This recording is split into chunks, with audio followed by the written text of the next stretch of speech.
এত ভালোবাসা গো জান রাখিও চলে দোলা তুমি দুলি আমি জগৎ বাড়ি দোলে ঘুমাও তুমি ঘুমাও গো জান ঘুমাও আমার কোলে ভালোবাসার নাও ভাসাবো।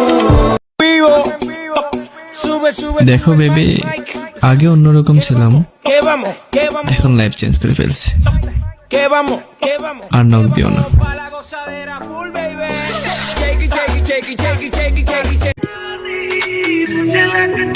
এই জায়গায় মানুষ আপনও করে খুব তাড়াতাড়ি, আর কষ্টটাও দেয় সরাসরি। मस्ती में हूँ रहता, लोगों ने कहा कोई खास बचा, हर गम में भी खुश हूँ मैं, हर पल हूँ मैं लाफिंग बुद्धा, मस्ती में हूँ रहता। আবারও ভালোবাসতে ইচ্ছা হয়।